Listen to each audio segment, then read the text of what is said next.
Welcome to our take-home tasting with Timeline Theater and Klinker Brick Winery. Super pumped, and thank you to everybody who is on right now. And thank you to the Timeline folks who are amazing. I keep waiting for Tyla. I'm not sure if she's on yet. I'm like creepily scrolling. Tyla is actually the creator of Relentless, which is the show we're celebrating. The Timeline show we're celebrating was the reason for this whole gathering. So maybe when she tunes on, we can have her speak a little bit about her creation. Obviously from Klinker Brick, we have Joseph Smith here, and also Farrah, who you're the daughter of the owners and also the marketing head honcho, yeah? Yep. A little bit of everything. Yes, doing all, as I'm sure everybody just wears so many hats at, at a family operation winery. So I can't thank you guys enough for being a part of this and joining us this evening and giving us Chicagoans a little bit of taste of what you guys are doing there in Lodi. I think what we can do is kind of just jump in. Everybody who's attending, these tend to be super casual, to swear, on occasion, so it's okay. Be relaxed. Ask questions. There's the chat function, and also you can always unmute yourself and pipe up with any questions. Also, it's supposed to be fun and casual because that, to me, is wine. So I think we will start by dishing it to you guys and lead us along the way. Awesome. So, Joe, we can do a little bit of background before, Klinker Brick. So PowerPoint might be a little off, but so a little background with Klinker Brick is it's my family's vineyards. We started in 1890 growing grapes. I'm the 6th generation grape grower. So it's a true family business. It's a lot of fun. We started with Zinfandel and worked our way into other varietals. And it's been really neat because we started just, trying to make some wine, and now we're in 50 states as well as internationally, and slowly growing. And it's building a family winery is a lot of fun, and you get to wear multiple hats, which is really neat too, with us. And so that's kind of a little bit of background of us. We've been farmers for generations and decided to start the winery in 2000 and never looked back. And it's been a fun road, and that's like a background of my family, a little bit about me. So I came into the company in 2009, right after college, and ran the taste room, did the wine club, worked my way up, and now I oversee sales and marketing for the company as well as pretty much looking over everything if that's what happens in a family business. And now to Joe, I have a couple photos of Joe, and he's surprised. I don't think you knew I was going to put those photos of you. I like those photos, though. Those are nice. It's a good-looking young man. Yeah. And so, Joe, if you want to just give a background. I just want to touch on one thing for Farrah, too, is that one of the things from Klinker Brick, though, that actually I think a lot of people didn't realize. I think what they did here, they did something unique on opposed to a lot of different wineries throughout the region or even in California. What Klinker Brick did, they actually build up a presence outside of their main home. So Lodi is this is our region, this is where we're located. But what they did, they actually decided before they even had a tasting room, a winery, they created a brand, and then they went outside of Lodi. So they went to Chicago, they went to New York. They did something that I think a lot of brands probably now are realizing that it's very important to get brand recognition. And then you start bringing it back home, because that's the only way you can empower your own little community is let me bring people from outside back to Lodi. And I think that's what Klinker Brick did when they first got into the wine business, which was really, really smart. So right when we opened our tasting room, it was instant gratification. We had people call in, hey, I couldn't wait. I was waiting for this day. I want to come taste your wine. I want to book an appointment. So for us, that felt really good because the work showed that it paid off. Going out and come back in, it showed that it paid off. So I just wanted to touch on that so you have a little idea of how this came about as well. Yeah. But for me, I actually, first off, I'm from Belize. I'm a Belizean born. I've been living in California now for about 24 years. I migrated here in '96. Again, in Belize, it's not a wine country, period, at all. No wine out there, no grapes. It's beer and rum. That's kind of what we're known for in Belize. So before I came to California, I never had a glass of wine in my life. It was not something that we were accustomed to. When you have Christmas dinner, it's either going to be a beer or a bottle of whatever the finest rum is in Belize. So that's That what I doesn't sound grew too up bad, with. actually. Yeah, that's right. I like that. That's going to be my Christmas goals this year, There actually. you go. Very Belizean Christmas. So that was kind of my ideal. So when I got to California, in '96, I got a job working at a winery, and again, I never had a glass of wine in my life at that point. And I went into this winery to do some construction work and we did some renovation of the winery. And 3 months worth of renovation, the job was done, and the winemaker at the winery said, "Hey man, I need extra help. It's a new. I just got into this winery, and I'm gonna need some workers." And I'm like, "Sign me up. I have nowhere else to go from here. I'm gonna go back to Belize. So if you want to give me a job, I'll stay here and work." So he said, "Yes, I need you for the harvest. I need you to work in the cellar." So I went in there, and I just worked my butt off and did whatever they asked of me. And that's the title, cellar rat. It's really what it was. I was a cellar rat. Just anything they asked you in the cold, it's always 55 degrees in the cellar. You're always wet and cold. And I did that for my first 3 months. And you know what? It was just a job. I just took it as a job. And I think I made decent money. For me, it was decent money. And I was super happy. And me and the winemaker developed a cool relationship. And he said, "Look, I think I want you to work here full time." And I'm like, "No, I don't want to do that. I think I wanna go spend my money back home to Belize. I'm only 19 years old at the time. I have a lot of money in my pocket." So I went back to Belize, and I decided not to take the job when I went back to Belize. And literally within about 2 months in Belize, that money went from a lot to nothing. And I made the dreaded call like, "Hey, is that position still open?" And luckily the winemaker said, "Yeah, man, I really want you to come back." I was fortunate enough that he did that. And he said, "Yeah, I want you to come back. I think you could do good in this business." And I came back, and I still didn't take that position seriously until a year and a half later. I did my first tasting in San Francisco, and I went there and I saw the actually attention that people put in the wine. That's what amazed me, because the ticket was about $250 to get in the venue. And everybody that came in there was not drinking the wine. They were just sipping it and spitting it out. And I was mad. Like, why are you guys paying so much money and you're not drinking? And I felt really offended because they're tasting the wine and throwing it out. So I felt really bad. I'm like, man, we're doing a poor job making the wine. We definitely not know what we. Well, after a few conversations with the winemaker, I get to realize, no, these are actually restaurateurs and distributors that's tasting wine. They're here to actually see if they want to carry a wine. So they can't drink everything they taste. They have to spit it out. They have to keep tasting. And that was my picture. And that's when I said, man, this is way more than I expected. I didn't know there was people taking notes and writing about wine. I never knew that. So that was my first affinity wine. That's when I decided, you know what? There's something more to this. I need to put a little more attention. And I think that's when the light bulb went on. And I just took it on from there, and I toured all through California. Me and my mentor, Barry Nico, we went from the Central Coast all the way up to the farthest point in Northern California, up to Ukiah. We've been making wine for a lot of small growers that wanted to get into the business but didn't have the know and the means how to do it. We would come in and kind of set small wineries up, growers that said, "Hey, I have these grapes, but I don't know where to go with it or find them a home." That's kind of what we did. And when we came to Lodi, I just fell in love with Lodi. I was 1999 when I came to Lodi.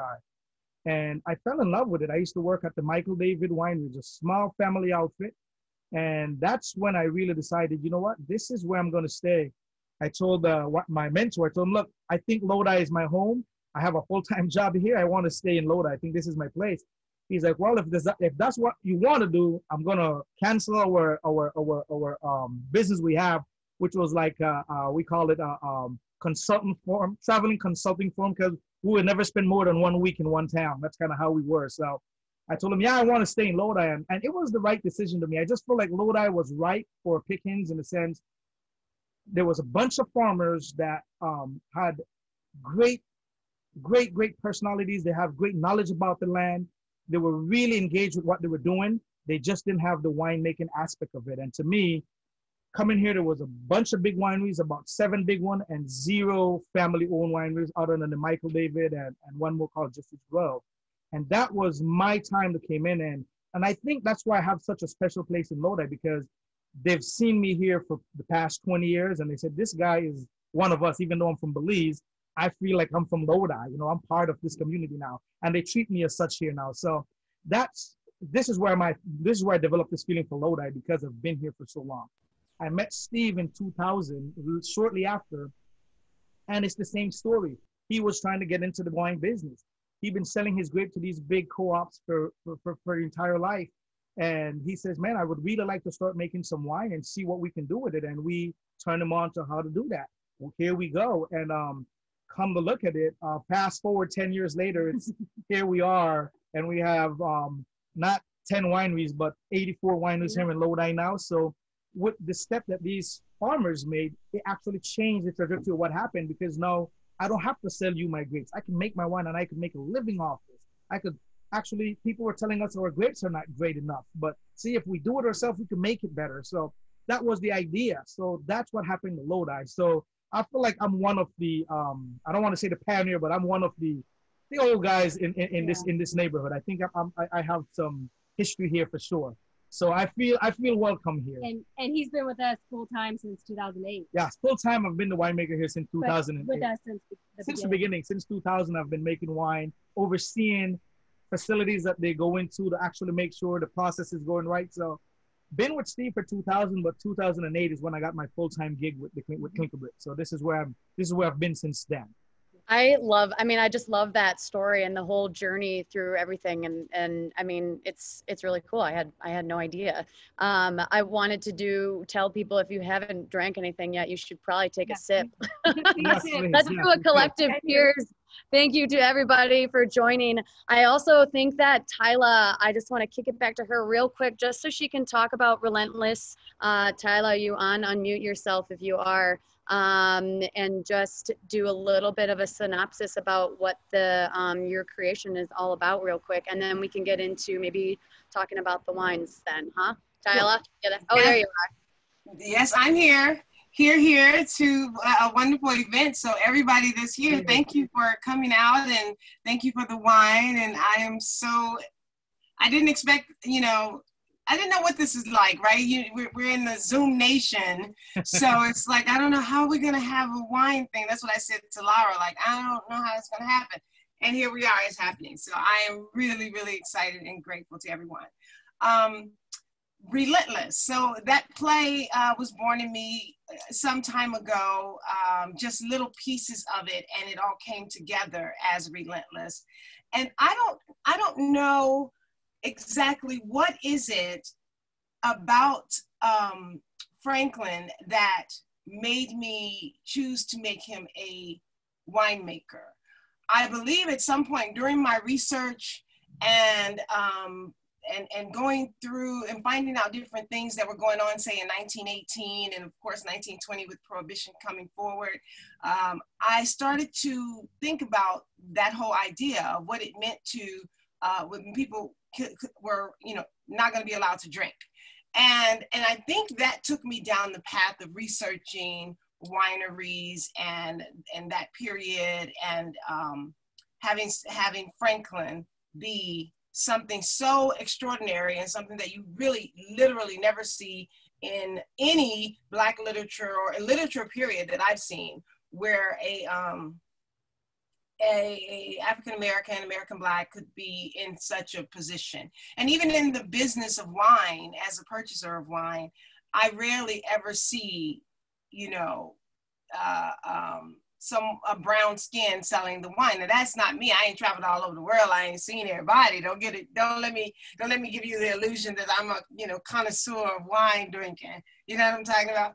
But just looking up people, I know that it's a growing market for the African American Black. So I was really excited to make Franklin that character and have him know about wine and know about France, and so he brings, if you haven't had the chance to read the play, those of you who are, well, nobody's had a chance to read the play, so throw that out. I shall say that inside of the play, Franklin gives a bottle of 1906 Margot Bordeaux to one of his guests. And I found that because Thomas Jefferson said that that was his favorite wine, 1906 Margot Bordeaux. So I chose to make that, because we're in 1919, this exquisite bottle of wine that if you had it, you knew it was money just from the top of it, because these characters are affluent and African American. And so I have my character Marcus do everything that you said about, you know, moving the wine around his mouth, inhaling the wine and knowing about the tannins and things of that nature. I learned that going to a winery myself. But I wanted to really examine that so that he was, even to the wine connoisseur like you all, you know, the makers of wine that sat at Timeline when we are back in the building, you could be like, okay, he knows what he's doing. So that's how Franklin became a part of Relentless. But for those of you who don't know much about it, it is a play that takes place in 1919 about the Black Victorians, affluent Black folk, and a lot of it is a mirror image of what we're dealing with today. There's unrest with race relations. There's the war just ended in 1918. The suffragette movement is making tremendous strides. And you have Prohibition on its way. And of course, Red Summer happened in Chicago, which was one of the largest and greatest race riots that still on book today. And so that is the time period of it. And these six characters really, are all kind of navigating that world like we're doing now. I should also say in 1919, there was a pandemic. And they are actively trying to decide their role as, in the future, as African-American affluent influencers. So yeah, I think is that good enough, Melissa? I don't want to. I want to see it. 2020 sucks. No, I mean, I can't wait till someday when we can see that in action. So thank you for sharing that. And I think Laura, who is Timeline's marketing head honcho, just shared a link. So if anybody wants to look more into that, feel free to click on the link in the chat box. Then I think with that, we can just jump into our wine glasses. I already started on the Albarino. It's freaking awesome. So everybody join me, and we can kick it back to Farrah and Joseph, and you guys can get rolling with some stuff or talk about whatever you want to talk about. I don't know. What's next on the slide? So first of all, we're going to pour the Albarino. So everybody, I'm going to get another glass. Go ahead, I can hear you. But I did want to show you kind of where we are. And so on the right-hand side of the screen, you can see that we're Lodi. We have 7 sub-AVAs, but then you can actually see that we get the Delta breezes that come through from San Francisco. And that really helps with the Albarino and all of our reds. So I did want to show you a little like area of where we are. We're about an hour and a half to San Francisco, east of San Francisco, and then about 45 minutes south of Sacramento.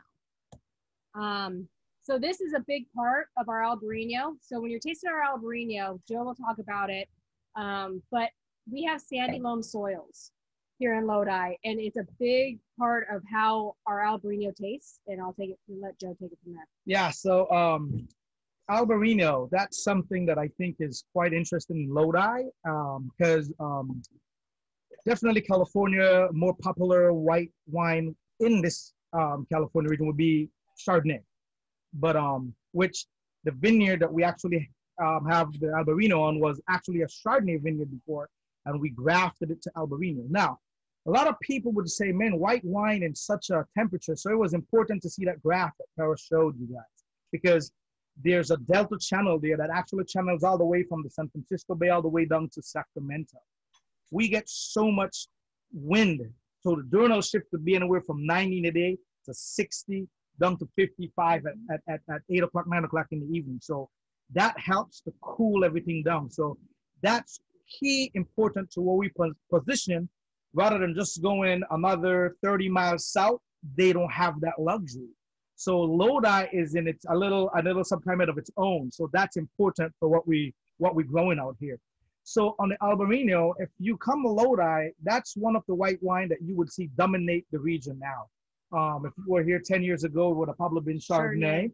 But in the last 6 years, it's become Albarino. A lot of people have shifted away from the Chardonnay and come to realize that, you know what, I think these lighter style aromatic wine, white wine, matches with our climate, with its counterpart. So you look at Spain, where this is derived from, which is Albarino in Spain. This is where the essence of this grapes is from. And the climate, even though they have, their soil type is a little different. They have a more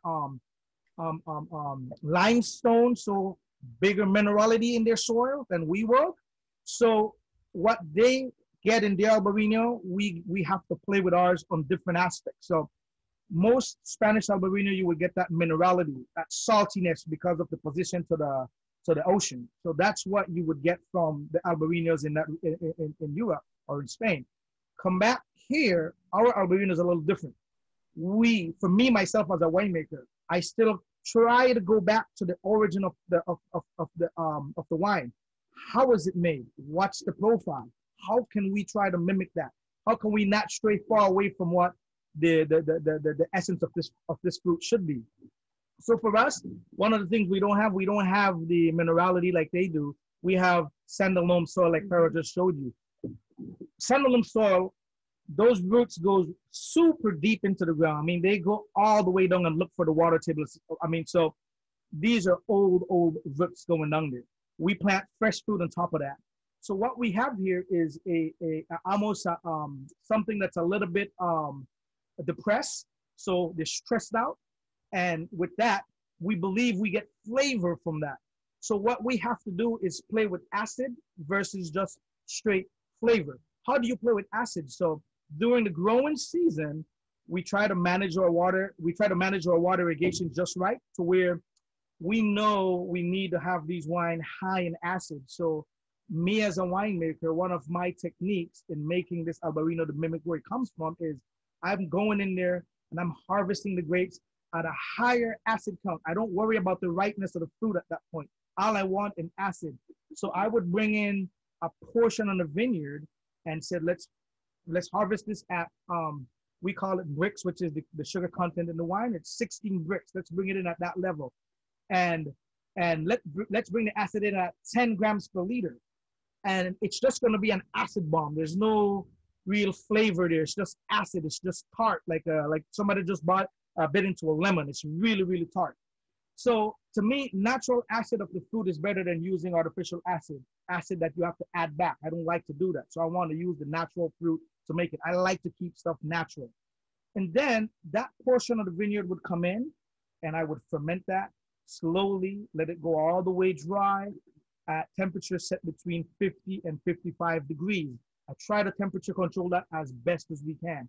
The other portion of the vineyard, a bigger portion of it, I let that get all the way right, 23 bricks. So super ripe, where the acid now is diminished, and now I get the tropical fruit flavor that we're known to have here in white wine and Lodi.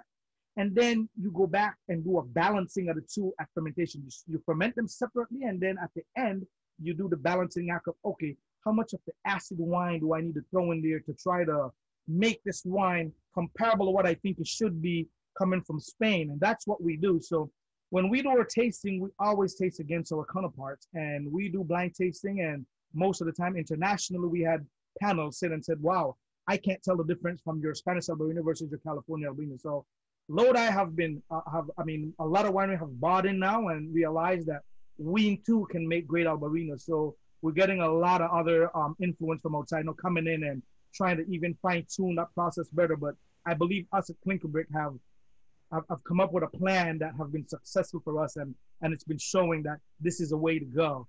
So we've been doing that successfully for the past 5 years, and we're happy with it. Every year it's getting a little better, but we're really happy with the process. Oh yeah, this is, I mean, I get this saltiness that's awesome. And for anybody that's in the neighborhood in Chicago here, this is what you bring to Yellowtail Sushi or any of your BYOB sushi spots for sure, because it is seafood and I just like the salt. It's like when something's salty, you want more of it. So I can easily, this is good. It makes you want more of it. That's when you know it's good. You know what it is that again, no fancy palate. I always like, I can give little things that give a person a clue of what I want. And I always like a clean kind of wine, and it feels really crisp. And then and a smooth finish. Those are like, if I can have those in my white wine, I'm usually really happy. And sometimes it's like buttery. And this does that. I mean, it's really light and really easy. I was like, oh, why didn't I just buy a bottle when I was there? Had I known, because I would be tapping this up again. But that's really good. I like it. Well, now you know where to go back to get it. I'm going back to get it. You don't even have to say. I will be there. And that's what's fun about Lodi is that we're actually producing more eclectic white wines than what are traditional of everybody in California. Yeah. And so you're seeing more Albarino, seeing Grenache Blanc, seeing a lot of niche varietals, and we have a very experimental region, which is very exciting for us. Yeah, this is one region where you can come and taste 100 different varietals. You don't have to travel to different regions to taste different varietals. If you come to Lodi, there's probably 100 different varietals that you can taste right here in this one area. So that's kind of unique. What's a good time to come in and do tastings at your vineyard? Anytime. Anytime. Really? Anytime, but I would recommend anywhere from like April, March. I mean April, May, June. Those are good timing, because after June we start getting some real heat that could be unbearable for some people. But we love it. I love the heat. So I love heat. If you want to see harvest, come in during harvest. Too, yeah. September through October, you're going to get the smell of harvest. You're going to get the sounds of harvest, which is really neat. But if you don't want, the heat, come a little earlier. So people are still coming right now? Yeah, for sure. We still getting. Oh, good. Open. Yeah, we're open. Yeah, year round. Year round. We open year round. So. Oh, good. Well, I'm gonna plan a trip. I just, why not? I'm not doing anything else. I may as well go and be able to add this to what I know about my play. I'm sorry. Everybody jump in whenever. Come and see us. Come and see us. I will do that. I kid you not. All right. So next wine. So it's the Farrah Syrah. So I'll talk a little bit about how the name came about, and then Joe can talk about how the style, how we make it. So the Farrah Syrah is named after me. My grandpa named the vineyard after me when I was 5 years old. He was my babysitter growing up and would take me on the vineyards. Now I live on the Syrah vineyard. Never thought I would. But it's a family home. So my family, to incorporate the name, Klinker bricks behind us are the overfired bricks from the 1920s and 1930s. So I'm not sure if you can see those dark bricks. Joe's pointing to one. Those are the clinkers. So they're in our family homes. So this is actually my parents' garage. And my house is the next road over. And so my house was built in 1937. So we're on the Syrah vineyard. The Syrah is 30 years old. And he said I knew more about the vineyard than he did.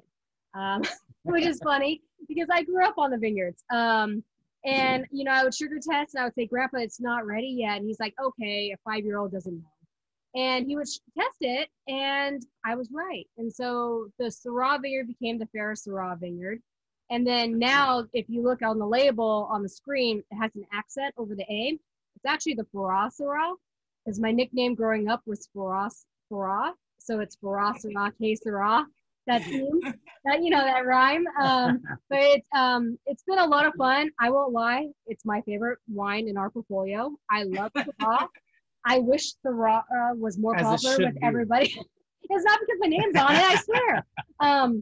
But I just love Syrah. It's a great food wine, and I wish more people would enjoy Syrah, because I think that if they find the right Syrah, it pairs with so much. And I feel that ours is old world meets new.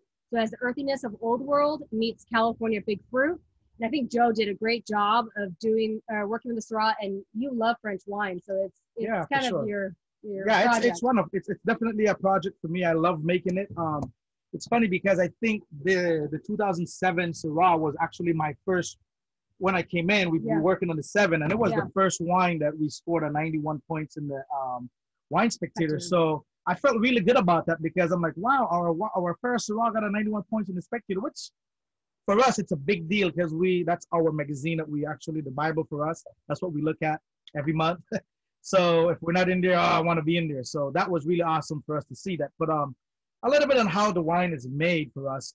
Like Farrah said, we have it's on a trellis system and definitely well managed. We actually have it's very fertile soil, very standalone, very fertile as well. We have a drip irrigation system in there as well, and we actually try to do a lot of balancing in the vineyard with vigorous, meaning the leaf pulling versus the grape pruning. So what we want to do is balance it. If we let the Syrah be, it'll grow, and because it's so fertile, it'll just produce 8-9 tons per acre if we want it to be. So we try to manage that because we know to be able to pack flavor, we have to concentrate. And we like to do the concentrating in the vineyard and not at the winery. So almost, again, back to that natural essence is what we try to do. So we go in there and try to bring it down to about 3.5 to 4 tons per acre. That's kind of the idea for the Syrah. So we actually make sure we can achieve that and get the peak ripeness around 25 and a half. We're actually picking that tonight. I know we are. You know. I have to go, after this, I have to go and videotape it. So we're harvesting the Syrah tonight, actually. That's happening tonight. So we're about 25 sugar. That's what we harvested in, and we bring that in at the winery at the time. It all come in macro bins. We actually crush them straight in the tank. We try to ferment them around, my highest point that is about 78 degrees. I don't want to go too high as I would do with Zinfandel. I try to do a longer fermentation in it. Usually lasts from anywhere from 7 to 10 days. And then I do an extended maceration. So after the fermentation is complete, I let it actually stay on the skin for another 5 days, just so I can extract a little bit more tannins and soften, and some more fruit and soften it up a little bit. So we try to extract as much as we could in the tank while we have it. Once it's done fermentation and extended maceration, then we press it. And then we do a light press, which is almost without squeezing it. Whatever juice we get, that's our high quality juice. And we take that to barrels. And that goes into brand new French oak barrels. And then the harder press, we do a secondary press, which is the harder squeeze. We send that into just neutral barrels. So the idea behind it is you want something that's lush and very fruitful, and then something that has some grit and some bite to it. So that's where the tannins would come off. And then we would take those two and at the time age them separately, and at the time then we'll blend them back at a later date when it's time to start our blending process. And everything on the first era is 100% French oak. This one we put no American oak in this one, so it's all 100% French oak. Syrah tend to be a little bit more earthy, so also in that process we do a little small portion of barrel fermentation as well with the Syrah. Barrel fermentation is something that very hard to achieve for the price point that we're doing, but we actually have a process of how to do that. So we do barrel fermentation, which is, I mean, you talk to any Napa winemaker or anybody that actually know anything about high-end wine, you're doing barrel fermentation, you're gonna pay $200-300 a bottle just off the bat. Klinker Brick, we have a way how we can actually do that for a fraction of the cost. So what we're putting in the bottle, we know we're giving you something that's literally a $60 bottle of wine, but we're selling it for $22. And we know the quality is there because of what we do in the process of how we make it. So for us, even though, like Farrah said, Syrah is just a tough one to put on the market and get any traction on, we actually know that this Syrah has the potential to do that, and it's been showing that again. Yeah. So, and for the price point, you don't see a lot of Syrahs in our price category. Usually they're $45+ a bottle. And with ours, you're sitting around $22 a bottle, depending on where you're 23, sorry guys, dang That's it. fine. But you get a discount, everybody. If you come and bring back your tasting sheet, you get a 10% off discount. So then we'll hit that number. there you go. There you go. I'm glad you said that before the wine kicked in, so I won't get a piece of paper. And just so you know, our wines are very high in alcohol, so it makes you feel good pretty fast. Yes, you're correct. Yeah. I mean, this final on this Syrah though, I mean, it's just so fall. And I love that you went on a soapbox for Syrah, because I do think that it's a very underrated varietal and that you can really get some awesome ones for not a lot of money. I mean, yours is just beautiful and balanced, and it is exactly what I want to be drinking while it's a little chilly out right now. You know, this is your Chicago fall red. Oh, for sure. 100%. And then next one is probably the winter red. Yeah, the winter red. Sure. The old ghost. The old ghost. The old ghost. Wait a week, Melissa. Wait a week. So, you want to talk a little yeah. bit about this? So old ghost. Moving the Zoom. So we've been producing Old Ghost since 2003. We had a standout vineyard way back in the day, and my dad didn't want to really put it into just the Klinker Brick Old Vine, which is our flagship, our workhorse. And he said, we need to make it into a single vineyard. And so we came up with Old Ghost as our reserve label. And it always is a single vineyard. Depending on the year, the vineyard will change because we're looking for elegance, layers, a little more tannin structure from that vineyard. And so we didn't want to just put one vineyard into it every year. We wanted to let the vineyards speak for themselves and figure out that style. So most of the time it is a 100-plus-year-old vineyard, but sometimes it's 80, 85-year-old vineyard. But the 16 is a 106-year-old vineyard that goes into it. We do French and American oak combination, so it's a different style Old Vine Zin. I call it the cab drinker's Old Vine Zin. If you have a cab drinker that says, I don't drink Zin, show them the old Ghost, because it has that structure and that tannin they're looking for.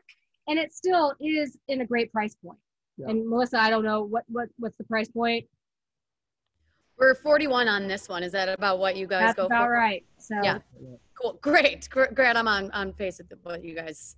I have a question. So because we just had this Syrah, should I like rinse my mouth with water before so I get the full flavor of this? I don't think you really need to do it. You could go ahead and take a sip, just a small one, and swirl that, and then let that one pass you by, and then take another sip and then taste that one. Okay, I'm gonna do that because I want all of it. Yeah, please, please. I want you to get all of it too. It's important. Yeah, so for the Ghost, one of the things that stands out with the vineyards here is that the berries ratio. It's very tiny berries for a Zinfandel. It almost mimics a Cabernet vineyard because the berries usually are small. The vineyard that actually makes it into the Old Ghost, it's always the smaller bunches. All the skin to flesh is very, very small. So we get a lot of concentration. It's a nice picture of it right there. I don't know if they've seen that, but yeah, it's actually really, really concentrated in the vineyard. I mean, we're talking 2.5 tons per acre. So what you're getting there is a bountiful of flavor, tannins, natural tannins. And so with this one, like Farrah said, French and American. French, why French? And that's why she said it's a cab drinker. I want French. What French brings to the table is their elegance. You know, they bring that elegant style oak. It's not in your face like Zinfandel American oak would be. So we do a balancing act because we want people to know this is American, it's Zinfandel. So we use that American oak for that vanilla, that heavier toast. That's why we use the American oak. The French oak is for the softness, a longer finish, a more softer tannins. So that's the difference. Tighter grain, slower extraction. All of these little nuances that you pick up there is because of the choices we made when we purchased the barrels, how we age it, how long we age it. All of that have a role to play. How much extraction you want of vanilla when you cut it off. So those things play a big role when it comes to the Ghost. So it's a balancing act from start to finish, from the vineyard all the way to the bottle. It never stops. And even in the bottle, it's very important to treat it as such because I've seen people store it in places where it's like, yeah, I have it on the top of my refrigerator, on my refrigerator in my house, and I went to open it, and it doesn't taste as good. I'm like, well, you can't have it in the top of your refrigerator. Yeah, you just store it as such. Keep it right, treat it right. So wine is special, man. That's the thing that's what drives me to it because I've been in it for 23 years and I'm still learning about it. I'm still learning about wine. It doesn't stop. So that's the thing that gets me going. You never know enough. You never know enough. I mean, I go to France and I love what they do there and I come back and try to use some of those practice. You go back a year later and it's a whole different technique. So for me, those things change, you know. What does not change is your the philosophy of how to make it. Those things are pretty standard. Mother Nature changed it though. Every year, that's all. It's a balancing act. That's all it is. It's just a balancing act because, oh, it's too much rain this year. Well, I'm maybe not going to water as much this year. Oh, it's too hot. Well, we need to give it more water. And it's a balancing act all the way through. So great winemaking is all about balance. You just got to do that. You just got to stay involved. You just can't walk away and expect it to be done by itself. It's really hard to do that. So you got to be in tune and involved. I love that. And I think that that's such an awesome thing for everybody here, especially for you and all the knowledge that you have, is that this industry, everyone is still figuring it out on a daily basis, but that's what makes it so fun and challenging. And I feel like sometimes people, I mean, I know this for sure in my experiences, people do feel intimidated by it, which is why it's so great to have this conversation with you guys tonight and open it up to everybody, and just encouraging people to not put yourself in a box so much, because maybe, yeah, people had preconceived notions of what a Zinfandel is or a Syrah or anything, but we're just leaping and drinking. The worst that's going to happen is you don't like it. So that's not that bad. I mean, maybe you'll get a little buzz. It'll be fine, you know? So it's kind of taking it down a notch and let's let everyone just kind of relax and have fun and try and learn, and we're all in it together type of thing. So I love that kind of mantra that you got. Yeah, that's the key, man. Just go with what you like. Don't let people tell you to take what you should drink. Just go with what you like, because that's one of the motto here. It's like, oh, you don't like this one? Try this one. Oh yeah, I like that one. And that's how you start. But go with what you like. Don't let people tell you what to drink. I could understand how intimidating this could be, because I was in that shoes one time that I didn't want to say a word. I just didn't want to talk about it. And it took a while, but I feel like now I'm engaged, and I've been doing it enough to where my confidence is, my hat can't keep it on my head. So I feel like I've excelled that part now. So for me, I want to do the same thing for other people. I want to make it as comfortable as possible. Oh, what I do? I think as like we're a little bit over time, but that's okay because this is great. I just want to open another bottle of something, which I might do because there's all these bottles inside the shop. Awesome. But I think that what are you guys kind of excited about or seeing in the future of what you're doing right now at Klinker Brick? Like, what's anything new on the horizon, or is it just kind of maybe it's the same old that you're just excited about something? What's up? Well, definitely. I got to say, I am excited that 2020 is almost over. That's my excitement. So, I mean, I believe all of us are looking forward to that. Honestly, it's been a challenging year for us. It's been super challenging, and you just got to keep reinventing the wheel, just like we're doing right now. I mean, I never thought in 2020 this is what I was going to be doing. Actually talking to people of wine and Zoom and video. I didn't expect that to happen right now. But here we are doing it. And it just shows how resilient we are. When we need to get stuff done, that's what we're going to do. And it's the same thing from a winemaking standpoint. We've been hit with so much this year. I mean, this smoke thing, it's hurting. But we don't fold up and just said, I'm done. I'm going to take my ball and go home. No, we are fighting every day. How do we do this? And the thing is, we help each other out. So for us, I'm super excited that 2020 is going to bring a lot more knowledge. We're going to be able to fight fires a lot more efficient in the future.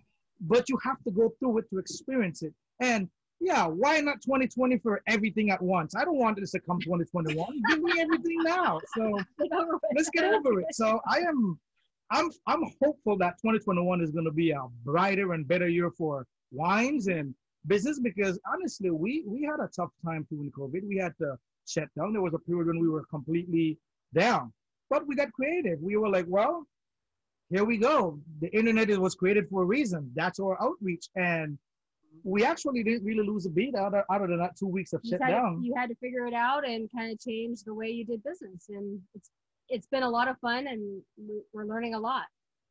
Well, you know what's great is that, am I on speaker? Okay. Yep. What's great is that people who otherwise may never have the opportunity to meet you and they may buy your wines here or there, but the fact that that you can Zoom and you can walk into the houses of so many people that you may otherwise not meet is so wonderful. That is awesome. That is great. That's exactly right. It's true, because I'm usually on the road. Joe is not on the road, and this has been a lot of fun to actually have Joe involved in a lot more Zooms, and people are meeting Joe more because he's usually just at the winery. It's tough to get out of the winery and doing it this way. Wow, it's very good for people to see. Well, I know you have a winemaker, but we never met him, because there's part of business that you travel and you go visit these accounts, and there's times when you just can't do it. But doing it this way, I think, well, it's a lot easier to get done, and it still feels personal, because most of the time, if it's not a special wine shop, I'm going to meet distributors, and I don't want to say much distributor. I like this. I like this part of it. Everybody's face, I want to see the people that buy the wine. This is who I want to talk to. So, well, and I know I'm talking. I don't know if I should be Melissa, but you have to stop me, girl. We just meeting, but otherwise I will carry on. Well, you just have to come visit us in Lodi, and we can keep the conversation going. Well, good. So other thing that I just want to say that 2020 brought to was just an awareness that, just like you were saying, that people of color have been making wine for centuries, for a long time. I've been making wine for a long time, but literally, I think 2020 kind of put the minority on front page, kind of show people like, wow, I've been drinking this wine for so long. I never realized that it was, made by a minority person or whatever it is. So for us, absolutely, a person of color, and for us, we just felt like that connection have been, it wasn't really transformed in the past. It wasn't transformed to the customers. I feel like doing it now, it makes people more comfortable and more appreciative of what's going on, that, absolutely, wow, I could, or I can make wine. We're 15 minutes away from Stockton, California, which is very, not a very diverse community. And there's a lot of minority there, and they don't even have an idea what's happening in the backyard, And for me, I think 2020 have showcased that. And I've been trying to push that idea for a long time. And finally, I've been seeing people now taking interest into that yes, there are a lot of people of color that are doing the same thing. And I think it's something. It's another opportunity for our young people to realize there are so many careers out there that you know nothing about. There are so many opportunities to be an entrepreneur that we just never think of as minority groups, because just dealing with the way the world is and the unrest and what's going on, is because you're not exposed to it. You're just not exposed to it. And especially growing up a Midwest girl, our Midwesters love them some heavy alcohol. And anybody that's Midwestern know, they want them some dark liquor in a glass and some Coke or Pepsi. So it's really nice. It's really nice to have this access, because you show that, not that we want our young people looking like, oh, wow, I like wine, I can drink wine, I can make wine. But we do want them to know that it is a career. It's out there. And it's not something that we just see as, oh, that's something white people do. Yeah, do you know what I'm saying? And I really believe that it lives in the community, meaning, people of color community, as something that white folks can do, and not something that people of color do, unless you're in, Spain or France or something like that. It's for all race, man. I think, unfortunately, 2020 is what actually broke that open. But and again, for us, we're happy, and we're showcasing that this thing is not just for one race; it's for everybody and everyone. Because there are Caucasian people that says, you know what, I like wine, but I'm scared to just go in and order a glass of wine, and you hear that. So imagine somebody of color.